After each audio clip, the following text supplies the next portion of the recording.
2년 전에 출간된 4명의 완벽주의자라는 책이 있습니다. 이게 연세대 이동귀 교수님, 이 팀이, 연구팀이 한국인 한 500여 명을 20년 동안 표본 조사해서 얻은 결론입니다. 그 결론만을 말하자면은 한국인 2사람 중에 1사람은 완벽주의적인 경향이 있다라는 거예요. 한국 사회가 워낙 경쟁이 치열하다 보니까 자기 스스로에게도 그렇고 또 자녀들에게도 그렇고 이 완벽해야 된다라고 채찍질을 하는 경향이 강하다라는 것이죠. 실제로 우리가 주변을 보게 되면 자기 자신한테 실망하는 사람들도 많고 내가 잘하는 걸까? 내가 잘 살고 있는 걸까? 이런 불안에 빠져 있는 사람들도 종종 보게 됩니다. 이 책에서는 실제로 그 완벽주의에 해당하는 사람들의 다양한 유형들을 소개하고 있는데 몇 가지를 예를 들면은 누구한테든 간에 쉽게 호감을 얻는 완벽한 모습을 추구하지만 정작 다른 사람만 신경 쓰다가 자신한테는 소홀한 사람, 이런 사람도 완벽주의 경향이 있다는 거예요. 그리고 임기응변에는 뛰어나지만 중요한 일을 맡았을 때는 실패할까 봐 또 사람들의 평가에 대한 두려움이 커서 일을 자꾸만 미루는 유형도 완벽주의 경향이 있다는 거죠. 그리고 신중하고 성실해서 사람들이 볼 때는 굉장히 환영하는 사람이지만 이 안전하고 현상 유지하는 데만 그 1순위로 여기기 때문에 변화나 도전을 기피하는 사람들도 이 완벽주의 성향이 있다는 것입니다.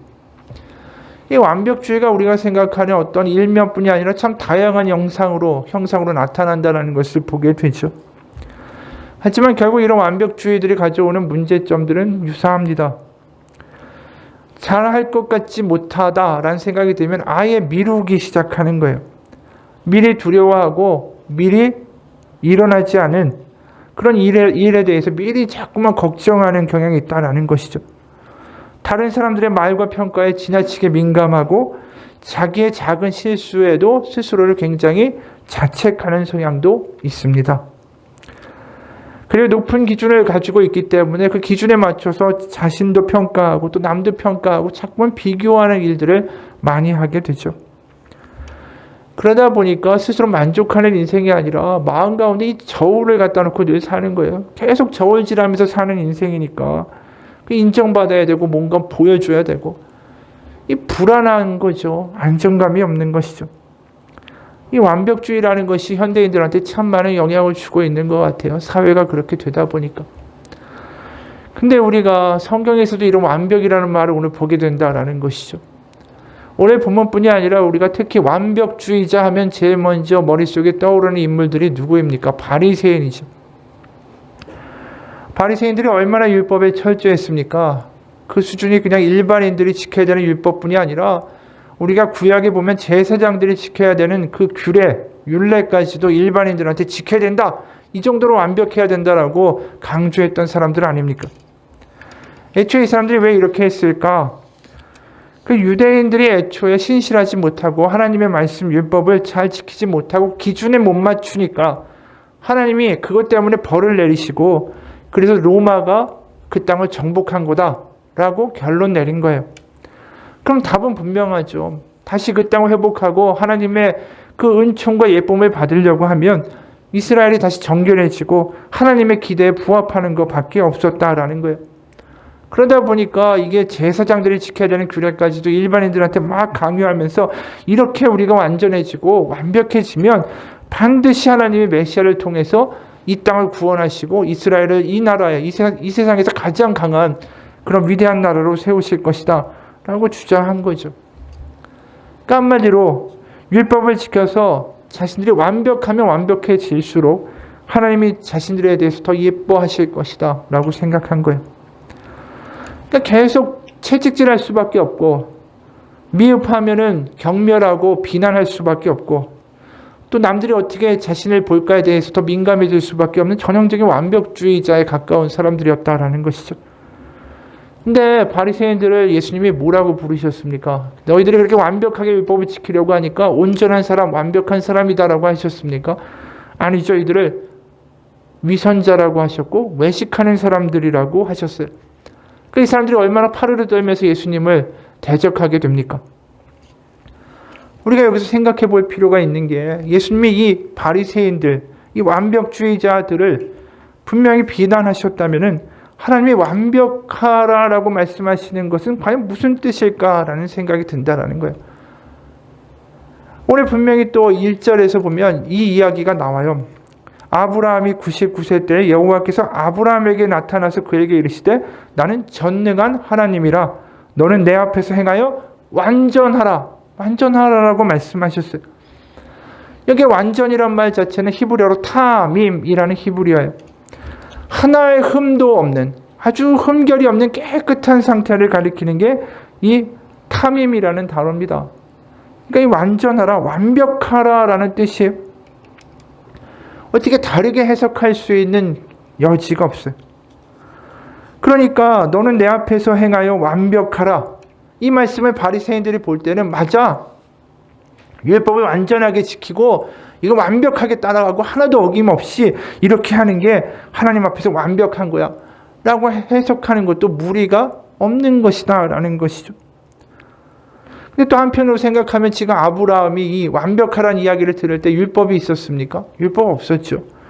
율법은 나중에 모세가 출애굽한 다음에 시내산에서 받게 된 거 아닙니까? 그럼 또 율법도 없는 상황에서 지금 아브라함한테 너 완벽해라, 완전해라. 도대체 이 말씀이 무슨 뜻일까? 뭐 어찌됐든 간에 우리가 느끼는 건 똑같아요. 굉장히 부담되는 말이다라는 것은 분명합니다. 그게 어떤 의미를 떠나서 뭐 율법을 잘 지키든 행동이 어떻든 그 모든 걸 떠나서 우리에게는 부담되는 말씀이에요. 이 완벽해라. 그렇지 않으면 너희들에게 후환이 있을 것이다. 뭐 너에게 내가 더 이상 사랑을 주지 않을 것이다. 뭐 이런 식으로 들리기 때문입니다. 부모님이 아이한테 너 이번에 100점 맞은 성적표를 가져와. 그렇지 않으면 너 끝이야. 뭐 이런 이야기를 듣는 아이나 똑같은 것이죠. 도대체 하나님이 이 부족한 우리들한테 왜 이런 말씀을 던지셨을까? 이거 너무 부담되는 말 아닌가라는 것이죠. 게다가 예수님도 이런 말씀 하셨어요. 마태복음 5장 48절이요. 그러므로 하늘에 계신 너희 아버지의 온전하심과 같이 너희도 온전하라. 이 말은 더 부담스럽습니다. 왜냐하면 그냥 완전하라고만 얘기하신 게 아니라 그 앞에 뭐라고 말씀하시죠? 아버지의 완벽하신 같이라고 말씀하세요. 와, 이거는 너무너무 부담되는 말 아니에요? 도대체 하나님이 우리에게 뭘 원하시는데 이렇게 불가능한 요구를 우리한테 하시는 걸까? 이 요구에 맞춰서 살 수 있는 사람들이 과연 우리가 얼마나 될까? 자신 있게 전 할 수 있습니다라고 손들고 나올 수 있는 사람들이 얼마나 될까요?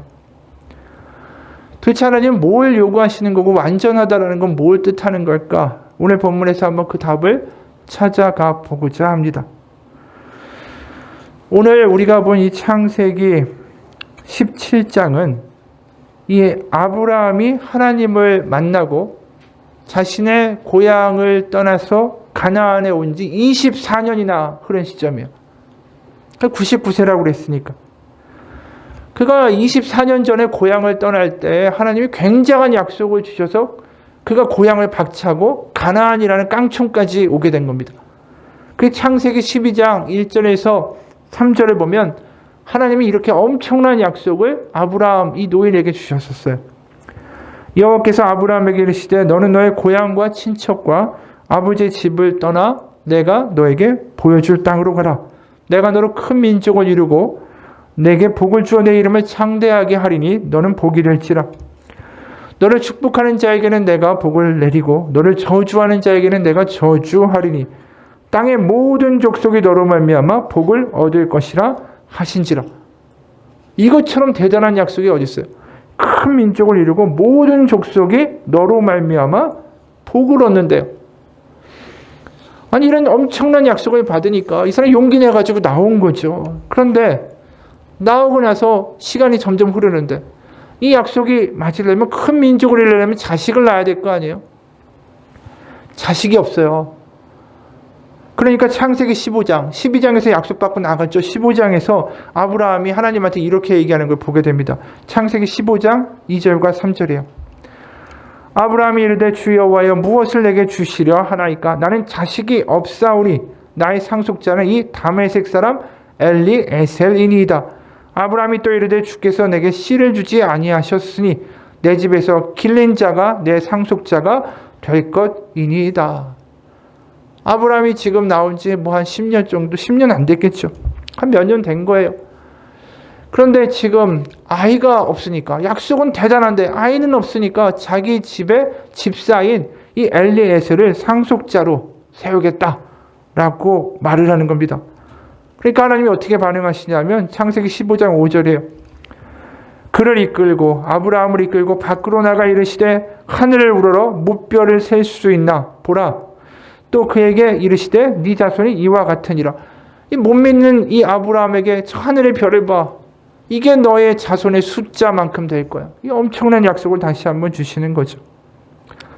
그 말씀을 듣고 아브라함은 좀 버텨보기로 했습니다. 근데 여전히 자식이 없는 거예요.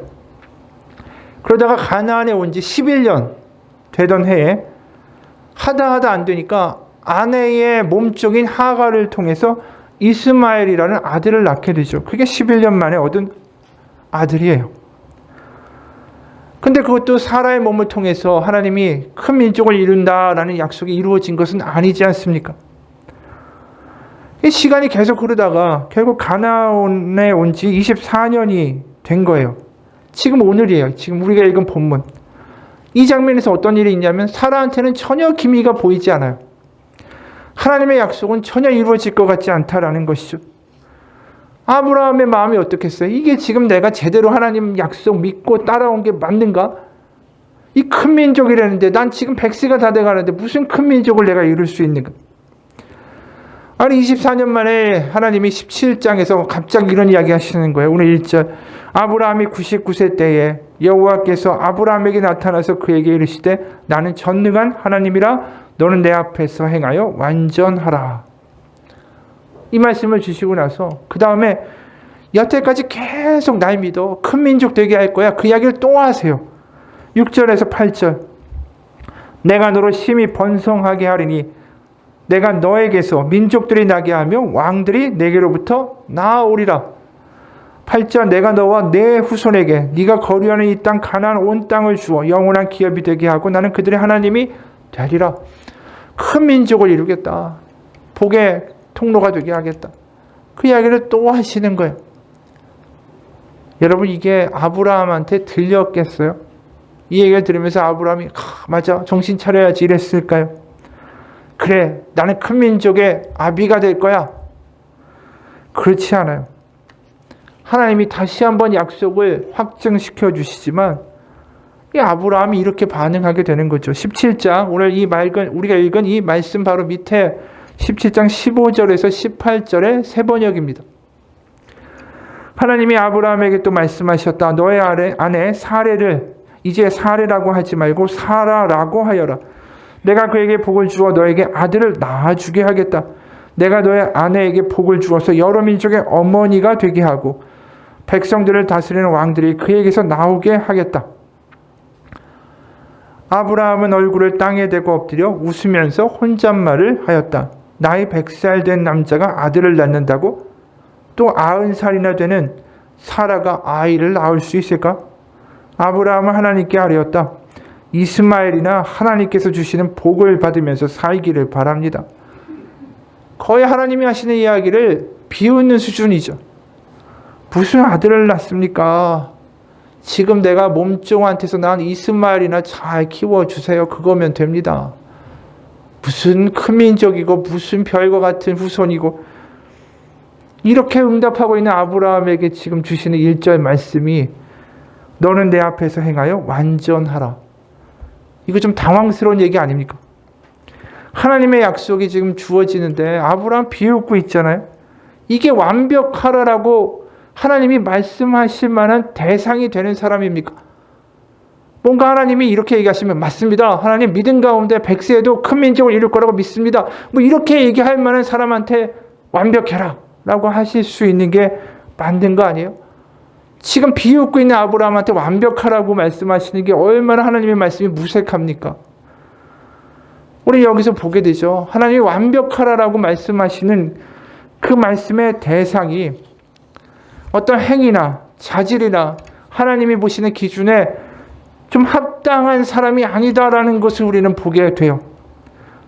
아브라함이 비웃는 거 보면 이 사람이 무슨 싹수가 있어서 하나님이 잘 갈고 닦으면은 이제 완벽해질 것 같아서 완벽하라라고 말씀하시는 것이 아니다라는 것을 보게 되죠.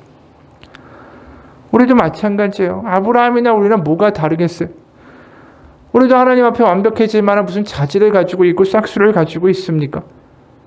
뭐 예를 들어서 완벽한 사람만이 구원을 받는다라고 하면 이 자리에서 구원받을 사람 단 한 사람도 없죠.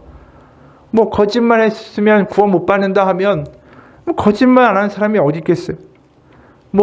저 사람 1000번 했는데 나 5번밖에 안 했다. 그러니까 나 다르다라고 말할 수 있습니까? 어차피 거짓말한 건 다 똑같은 거 아니에요? 다 도토리 키재기일 뿐이지. 바리새인들도 마찬가지죠. 내가 좀 저 사람보다 온전해. 하지만 하나님이 보실 때는 그 사람이 그 사람인 거예요. 완전하라고 이야기를 듣는 이 아브라함도 우리나 다를 바가 없는 사람이었다라는 것이죠. 어떠한 가능성이나 어떠한 싹수도 별로 보이지 않는 존재들. 그런데 하나님이 완전하라라고 말씀하신다.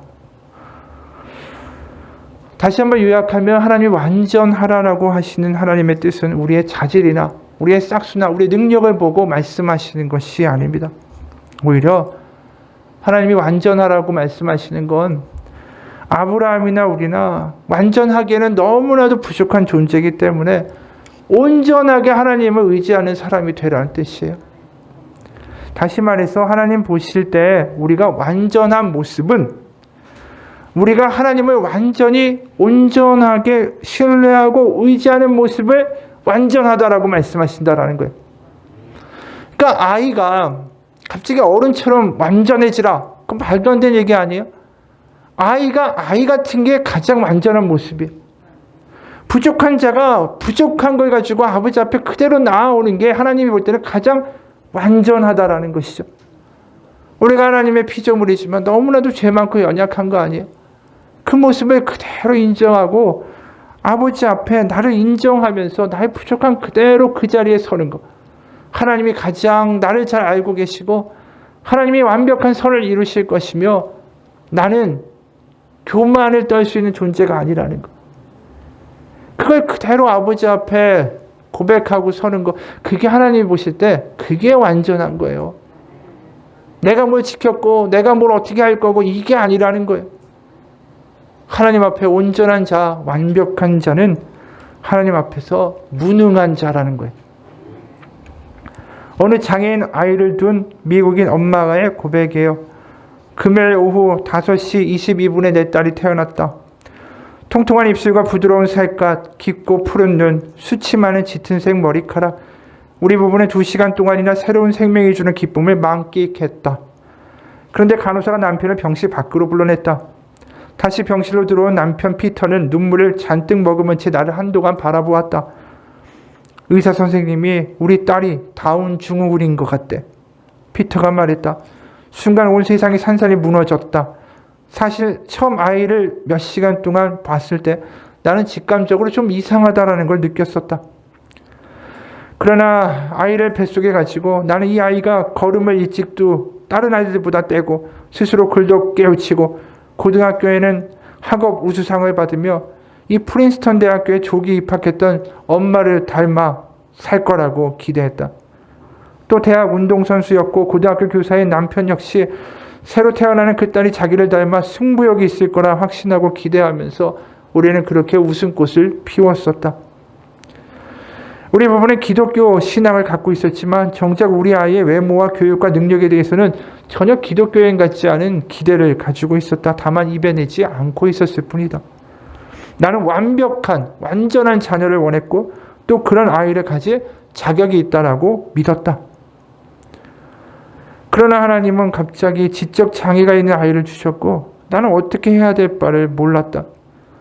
실제로 의사들은 다운 증후군이 심각한 문제라고 여기기 때문에 기껏해야 키는 150cm를 넘지 못할 거고 학습 능력에도 문제가 심각할 거고 안경이 평생 필요할 거고 보청기도 필요할 거고 의사소통도 제대로 되지 않을 거고. 그래서 많은 임산부들이 임신 중에 검사에서 다운 증후군이 의심이 되면 90% 정도가 낙태 수술하는 게 의례였다. 그런데 이렇게 내 딸이 페니가 태어나자 이것은 너무나 충격적인 소식이었고 내 아이는 이제 세상에서 완벽한 아이가 될 거라는 기대는 완전히 포기했다. 태어나자마자 이런 기대감이 아주 사라지다 보니까 앞으로 이 딸에 대해서, 이 아이에 대해서 어떠한 소망과 꿈을 가지고 살아야 할지 전혀 감도 잡히지 않았다. 딸이 5개월 되었을 때 나는 아이와 거실에서 놀고 있었다. 노는 동안만큼은 그 아이에게 장애가 있다는 사실도 잊어버렸다. 아이가 내 목소리를 듣고 고개를 돌리는 순간이 얼마나 감동적이든지 그 순간에 심장이 멎는 듯 했고 그 아이의 속눈썹이 길게 자라고 미소를 짓고 옹알이를 하고 내 품에 기대서 안락함을 누릴 때는 경이로운 마음마저도 느꼈다. 그날 나는 페니의 딸의 통통한 다리를 문질러주고 눈을 가리는 머리칼을 쓸어 올려주면서 마태복음 5장의 말씀을 떠올렸다. 너의 하늘 아버지께서 완전하신 것 같이 너희도 완전하여라. 맞다. 하나님이 주신 이 아이는 내가 기대하는 방식의 완전한 아이는 아니었다. 하지만 성경에서 말하는 완전함, 그것은 우리의 생각과 다른 것이 아닐까. 예수님은 천국을 큰 결혼잔치에 비유하셨다. 그 잔치에 함께한 모든 사람들은 사실은 버림받은 사람들, 몸에 장애가 있는 사람들, 가난한 사람들, 공고한 사람들이었다. 결국 이들의 공통점은 모두 하나님만을 전적으로 의지하는 사람들이었다라는 사실이었다. 결국 성경이 말하는 완전함이란 온유하고 애통함으로 하나님을 온전히 바라보는 사람이다. 또한 온전한 사람이 된다라는 건 자기 자신이 그저 피조물이다라는 것을 깨닫는 것이다.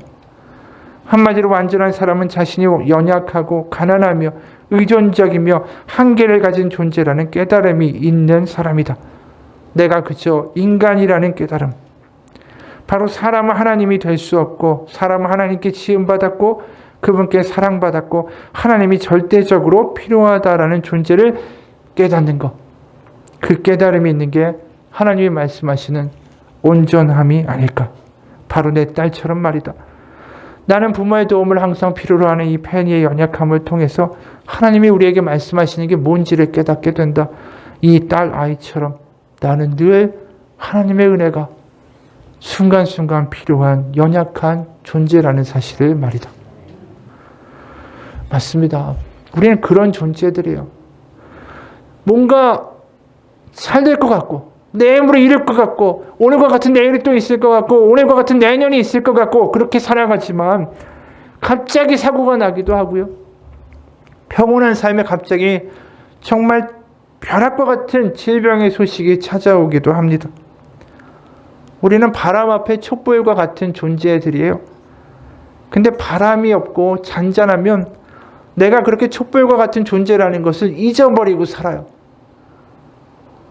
내가 어떠한 존재인가를 깊이 알고 고백하고 그 깨달음 속에 살아가는 그 하루하루가 하나님이 볼 때는 네가 완전하다라고 말씀하시는 것이라는 것입니다.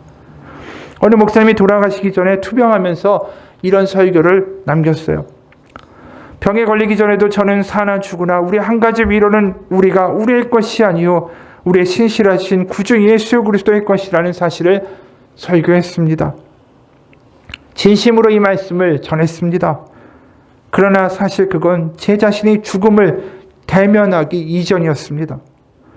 이제 저는 정말 한심스러운 한 가지 사실을 고백하고자 합니다. 저는 한 번도 충격적이고 낯선 이 값없이 주신 충격적인 은혜의 본질을 사실은 제대로 경험하지 못했던 것 같습니다. 심지어 제가 은혜에 대한 설교를 하고 있을 때조차도 말입니다. 제가 그런 충격적이고 값없이 주신 오직 하나님을 깨닫지 못한 이유는 저에게 아직도 최소 40년 정도의 시간은 남아있다라고 믿었기 때문이었습니다. 나쁜 습관 끊어야 하지만 아직 한 40년 정도의 여유가 있고 죄를 고백해야 되지만 아직도 40년 정도의 시간이 남아있고 하나님 선한 이웃이 되라고 하셨지만 아직 나에게는 40년 정도의 넉넉한 시간이 있다라고 믿었기 때문입니다.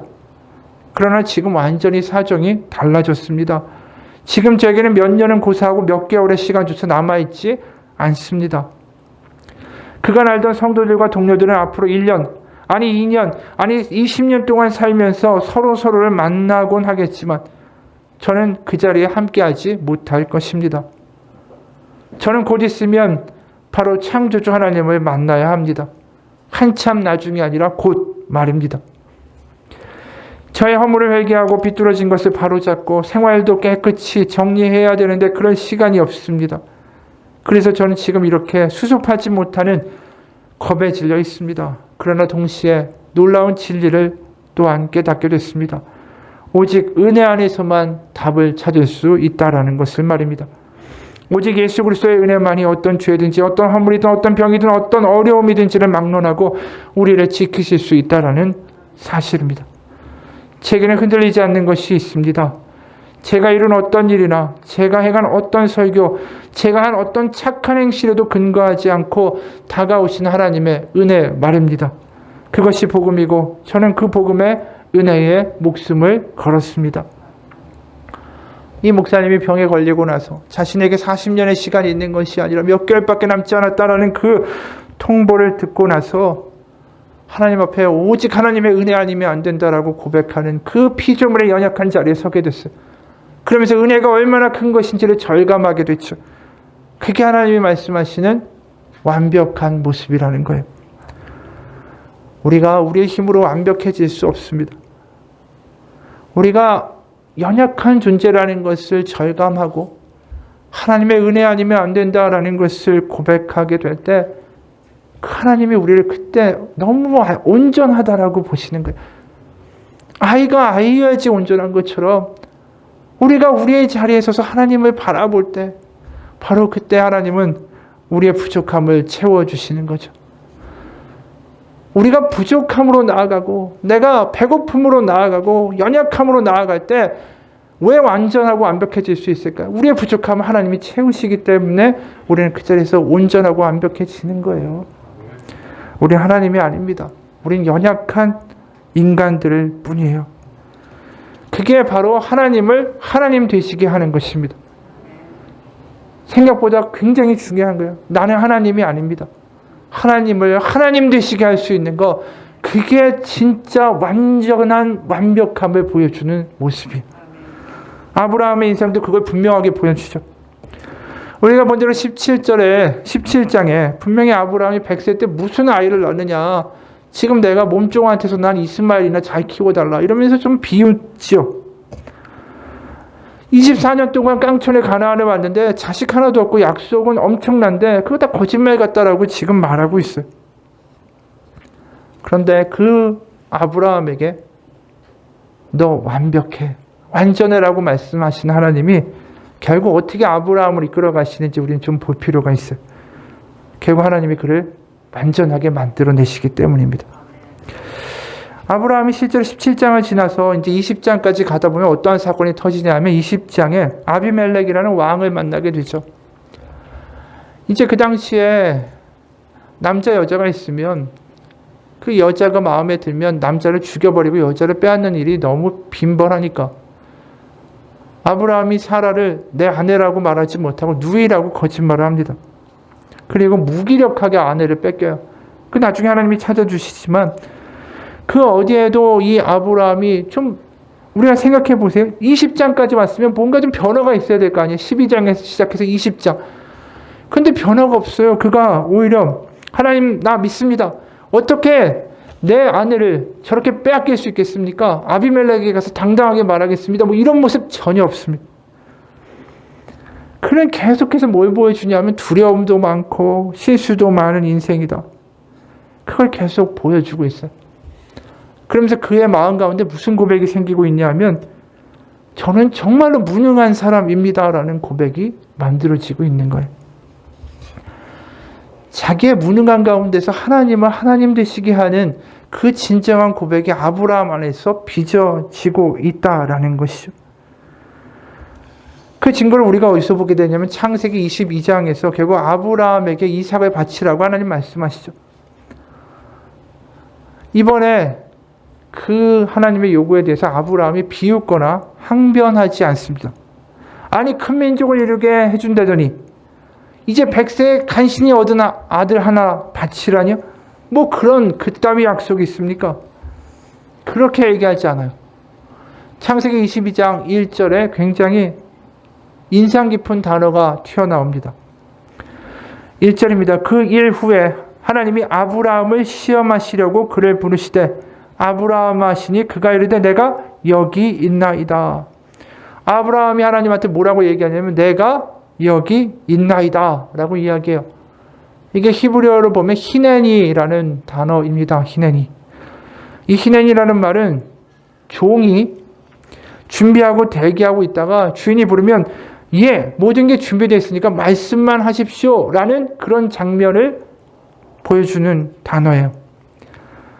가나안에 온 지 이제 거의 40년이 지나면서 아브라함이 얻게 된 건 뭐냐 하면 하나님 앞에 자신은 내일 일도 장담할 수 없는 연약한 존재, 자신은 그저 피조물이다 라는 것을 마음 깊이 인정하게 된 거예요. 그러다 보니까 이게 생각할 때는 옳은 거고 이건 그른 거고 100세 얻은 아들을 죽여버리면 무슨 큰 민족입니까? 자신의 생각으로 판별하거나 판단하거나 이게 옳고 이게 그르다라고 말하지 않고 지금 히네니 주님 말씀만 하십시오. 이 고백이 터져 나온 거예요. 드디어. 하나님 왜 이렇게 하라고 하시는지, 왜 이런 비극을 겪게 하시는지 몰라요. 하지만 하나님이 옳습니다. 이건 분명한 거예요. 지금. 그걸 인정할 수 있는 사람이 된 거죠. 내가 교만 떠는 게 아니라 하나님이 맞습니다. 하나님이 그렇게 하신다고 하면 그게 답입니다. 그게 바로 창세기 17장 1절에서 네가 내 앞에 행하여 완전하라라는 말씀이 이루어진 거예요. 아브라함의 궁극적인 모습은 뭡니까? 왜 이런 일이 있고 내가 볼 때 이게 맞고 그거 다 뒤로 하고 하나님이 옳습니다. 하나님은 하나님 되시게 하고 나는 하나님이 아닙니다라는 전적인 고백 가운데 말씀하십시오. 이렇게 나아갈 수 있는 모습이 하나님이 보실 때 완전하게 된 모습이라는 것이죠. 중국에서 사역하는 어느 선교사님의 이야기예요. 중국에서 한족 할머니 한 분을 만났습니다. 그분은 성경 지식은 정말 없는데 희한한 건 예수님의 이름으로 아픈 사람들에게 손을 대면 자꾸만 병이 낫는 신유의 은사가 나타나는 것입니다. 하루는 이 할머니가 저를 찾아와서 상담을 했습니다. 목사님, 제가 기도하는 중에 하나님의 은사를 받았습니다. 아픈 사람에게 예수의 이름으로 손을 얹고 기도하면 병이 낫는 역사들이 벌어집니다. 그런데 고민이 생겼습니다. 병 나은 사람들이 자꾸 저한테 선물을 가져다 줍니다. 과자도 가져다 주고 쌀도 가져다 주고 돈도 가져다 주고 어떻게 할까요? 하나님이 하신 일인데 제가 무슨 영광을 받아야 하나요? 병을 고쳐주신 분은 제가 아니고 하나님인데요. 괴로워하는 할머니의 모습을 보면서 저는 깨달았습니다. 성경을 많이 알고 많이 배우면 사람들이 성숙해진다라고 생각했는데 그게 아니었구나. 성숙이라는 거, 하나님 앞에서 온전해진다라는 건 하나님 앞에서 내가 어떤 존재인지를 끊임없이 돌아보고 다 하나님이 하신 일일 뿐이다라고 고백하는 것이었구나. 그게 하나님 앞에서 온전한 거였구나라는 걸 깨닫게 됐습니다. 이분의 고백이요. 맞아요. 하나님을 하나님 되시게 하는 사람, 내가 어떤 존재인지를 알기 때문에 하나님 앞에 겸손히 엎드리는 사람들은 반드시 하나님의 역사를 경험하게 됩니다. 그게 아브라함이고 그게 이 할머니의 이야기 아니겠어요? 그리고 하나님이 옳습니다라고 고백하는 그 순간에 우리가 어떤 일이 벌어지는지 아세요? 담대함과 자유가 생겨요. 나는 아니고 하나님입니다. 하나님을 하나님 되시게 하는 순간에 내가 그동안 끙끙거리고 내가 걱정하고 불안해하고 완벽하게 뭘 해내려고 하고 이게 다 필요 없다라는 걸 깨닫게 된다는 것이죠. 요한일서 4장 18절에 이런 말씀이 있어요. 사랑 안에 두려움이 없고 온전한 사랑이 두려움을 내쫓나니 두려움에는 형벌이 있음이라 두려워하는 자는 사랑 안에서 온전히 이루지 못하였느니라. 온전하다. 완벽하게 이룬다. 하나님 안에서 완벽하게 하나님을 의지하고 하나님 앞에 나의 무능력함을 고백하는 그 사랑 가운데 있는 사람은 두려움이 없다라는 거예요. 전에도 한 이야기예요. 우리 집 근처에 해변처럼 인위적으로 완만한 경사를 만든 수영장이 있다. 나의 2살 된 아들 녀석은 그 경사를 따라서 풀장 안으로 나와 걸어 들어가면서 본능적으로 내 손을 꽉 쥐었다.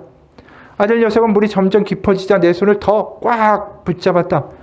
하지만 2살 된 아이가 붙잡는 힘 그렇게 강하지 않았다. 곧 아들 녀석이 내 손을 붙잡는 게 아니라 내가 아들의 손을 붙잡는 형국으로 바뀌었다. 아들 녀석의 힘에만 맡겨놓으면 내 손을 놓칠 게 분명했기 때문이다. 그러나 내가 아들 녀석의 손을 놓지 않겠다라고 생각하는 한 이 아들은 안전하다. 그리스도와 우리도 마찬가지다. 우리는 그분의 손을 잡는다. 거친 세파 속에서 우리의 붙잡는 힘, 2살 난 어린아이의 힘에 지나지 않는다. 그러나 그리스도께서 우리를 붙잡는 힘은 조금도 불안정하지 않다. 우리가 이 아이와 같으면 되는 거예요. 하나님이 완전하라고 하시는 게 부담스러운 게 아닙니다. 내가 부족한 걸 인정하고 하나님 손, 아버지 손 잡으려고 하고 아버지 손 없이는 내가 나갈 수 없고 내가 이 세상을 이길 수 없고 내가 대적할 수 없다라는 고백 가운데 나아갈 때 하나님이 우리의 손을 우리보다 더 꽉 잡아주실 거예요. 그게 하나님이 만드시는 완벽한 모습이에요. 내 스스로 완벽함을 이루는 게 아니에요. 나의 부족함을 아버지가 오셔서 우리를 지키시고 꽉 붙잡으셔서 우리를 완벽하고 온전한 삶으로 인도해 나아가시는 것입니다. 우리가 믿고 맡기는 게 나의 일이에요. 그리고 온전하게 하나님께 맡긴 일은 이제 하나님의 일이 되는 것입니다. 히브리서 12장 2절에 이런 말씀이 있어요. 믿음의 주여 또 온전케 하시는 이인 예수를 바라보자. 그는 그 앞에 있는 기쁨을 위하여 십자가를 참으사 부끄러움을 개의치 아니하시더니 하나님 보좌 우편에 앉으셨느니라. 여기에 뭐라고 말씀하죠? 온전하게 하시는 예수님. 온전하게 하시는 건 하나님이시다라는 거예요. 우리는 하나님을 바라보며 살기 원합니다. 나의 자리가 어디여야 하는지를 기억하세요. 십자가 밑에 자리로 내가 그 자리로 돌아가면 항상 거기에는 하나님이 기다리고 계세요. 내가 하나님 앞에 겸손하게 나아가면 거기서부터 뭔가의 실마리가 풀리기 시작해요. 내 생각과 내 고집을 자꾸만 내세우지 말고 하나님을 하나님 되시게 할 수 있는 은혜의 자리에 가시기를 축원합니다. 아브라함이 큰 민족을 자기가 이뤘나요? 아닙니다. 그는 그냥 믿기만 했어요. 하나님이 하시는 거죠. 아브라함은 무능하다는 고백을 하고 하나님 앞에 나아갔을 때에 아브라함을 통해서 큰 이스라엘이라는 민족을 이루신 거 하나님이고 또 믿음의 후손 아브라함의 후손이 큰 세상의 교회들을 이루신 것도 하나님이 하신 거예요. 결국 하나님이 하실 것입니다. 마지막으로 한 글 하나 소개하고 마칩니다. 산길을 걷다가 잘 쌓여진 돌탑 위에 돌을 하나 올려놓는다. 돌탑에 돌을 올리면서 무슨 소원을 빈 것은 아니다. 하지만 이 돌탑을 쌓았던 사람들의 마음이 절절히 나에게도 와닿는다. 우리가 알다시피 무슨 유사시에 적의 침략을 맞서고자 이 탑을 쌓은 것 아니다. 그저 익명의 사람들의 간절한 소원이 모이고 모여서 돌탑의 키가 이렇게 점점 커진 것이다. 이 돌탑을 보면서 미신적인 주술이다라는 생각보다 무언가 기대지 않고는 살아갈 수 없는 인간의 연약함이 느껴진다.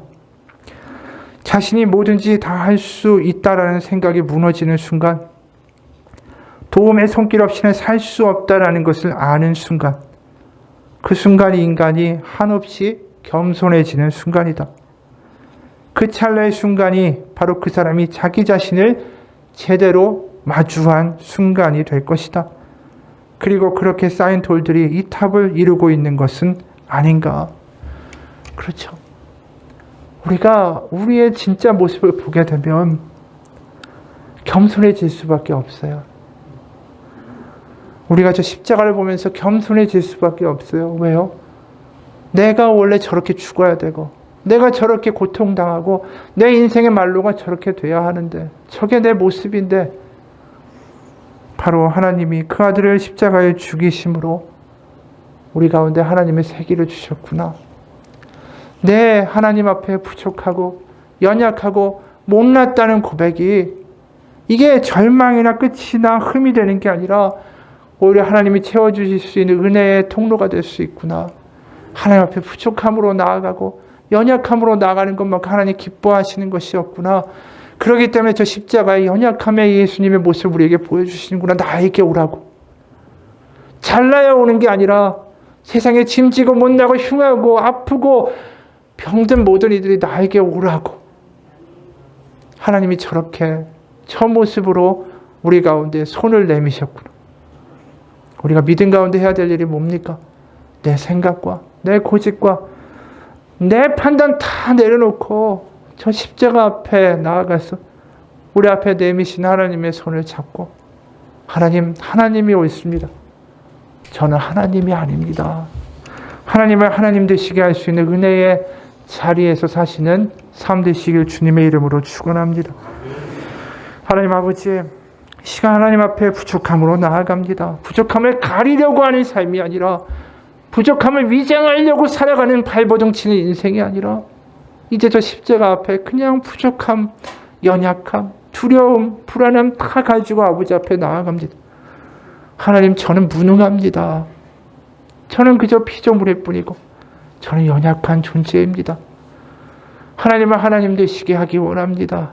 하나님 앞에 겸손히 엎드렸을 때 우리 가운데 우리 손을 붙잡아 주신 하나님의 예수 그리스도의 못 박힌 그 손을 경험할 수 있는 우리의 은혜의 삶이 될 수 있도록 하나님 역사하여 주옵소서. 예수 그리스도의 이름 받들어 기도합니다. 아멘. 우리 같이 기도합시다.